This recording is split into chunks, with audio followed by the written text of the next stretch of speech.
2026 সালে ওয়াশিংটনে বসে ডোনাল্ড ট্রাম্প যখন মধ্যপ্রাচ্যকে গিলে খাওয়ার নীল নকশা করছেন, তখন হাজার কিলোমিটার দূরে তেহরান ও মস্কোতে বসে দেখা হচ্ছে প্রতিরোধের মহাকাব্য।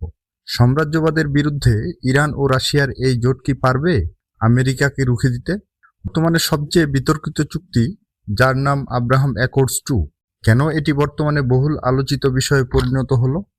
এটি শুধু একটি নিরাপত্তা চুক্তিই নয়, এর পিছনে লুকিয়ে আছে এক গভীর ষড়যন্ত্র। আমেরিকা, ইসরায়েল এবং সৌদি আরবের এই গোপন আতাতের পেছনে রয়েছে মধ্যপ্রাচ্যকে দাসে পরিণত করার মূল মন্ত্র। তেলের বাজারের নিয়ন্ত্রণ আর সামরিক আধিপত্যকে টিকিয়ে রাখতে তারা আজ এক হয়ে কোণঠাসা করতে চাইছে ইরানের মতো স্বাধীন চেতা দেশগুলো। কিন্তু ভিলেনদের এ ষড়যন্ত্র টিকবে কতক্ষণ? ইরান আর আগের মতো দুর্বল নয়, যতটা দুর্বল ছিল ইরাক, সিরিয়া, লিবিয়া ও আফগানিস্তান। তাছাড়া ইরানকে শক্তভাবে সমর্থন দিয়ে যাচ্ছে রাশিয়া ও চীনের মতো পরাশক্তি দেশগুলো। হরমুজ প্রণালীতে ইরানের শক্ত অবস্থান আর রাশিয়া ও চীনের অত্যাধুনিক এয়ার ডিফেন্স ইরানকে যথেষ্ট শক্তিশালী করে তুলেছে।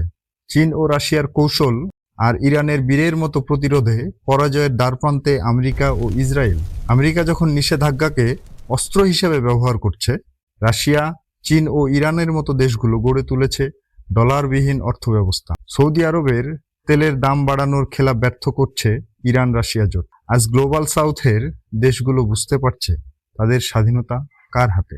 তবে কি আমেরিকার পতন সময়ের ব্যাপার মাত্র?